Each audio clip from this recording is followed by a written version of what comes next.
ಸಂಸತ್ತಿನ ಉಭಯ ಸದನಗಳಲ್ಲಿಂದು ಹಲವಾರು ಪ್ರಮುಖ ವಿಷಯಗಳು ಚರ್ಚೆಗೆ ಬರಲಿವೆ. ಲೋಕಸಭೆಯಲ್ಲಿ ಮೊದಲಿಗೆ ಪ್ರಶ್ನೋತ್ತರ ಕಲಾಪ ನಡೆಯಲಿದ್ದು, ಬಳಿಕ ವಿವಿಧ ಸಚಿವಾಲಯಗಳಿಗೆ ಸಂಬಂಧಿಸಿದಂತೆ ಕಾಗದ ಪತ್ರಗಳನ್ನು ಮಂಡಿಸಲಾಗುತ್ತದೆ.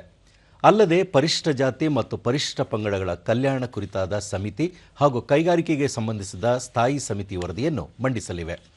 ಪ್ರಮುಖವಾಗಿ ಇಂದು ಲೋಕಸಭೆಯಲ್ಲಿ ಹಣಕಾಸು ಸಚಿವೆ ನಿರ್ಮಲಾ ಸೀತಾರಾಮನ್ ಅವರು 2025-26ನೇ ಸಾಲಿನ ಹಣಕಾಸು ಮಸೂದೆಯನ್ನು ಸದನದ ಮುಂದಿಟ್ಟು ಅಂಗೀಕಾರ ಪಡೆಯಲಿದ್ದಾರೆ.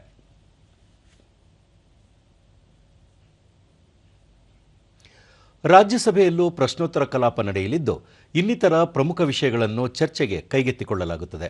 ಸಭಾಪತಿಯವರು 11:30ಕ್ಕೆ ಆಡಳಿತ ಹಾಗೂ ಪ್ರತಿಪಕ್ಷ ನಾಯಕರ ಸಭೆ ಕರೆದಿದ್ದಾರೆ. ಈ ಸಭೆಯಲ್ಲಿ ನ್ಯಾಯಾಂಗ ಸೇರಿದಂತೆ ಇನ್ನಿತರ ವಿಷಯಗಳ ಕುರಿತು ಚರ್ಚೆ ನಡೆಯುವ ಸಾಧ್ಯತೆ ಇದೆ. ಆಡಳಿತ ಪಕ್ಷದ ನಾಯಕ ಜೆಪಿ ನಡ್ಡಾ ಹಾಗೂ ಪ್ರತಿಪಕ್ಷದ ನಾಯಕರಾದ ಮಲ್ಲಿಕಾರ್ಜುನ್ ಖರ್ಗೆ ಭಾಗವಹಿಸಲಿದ್ದಾರೆ.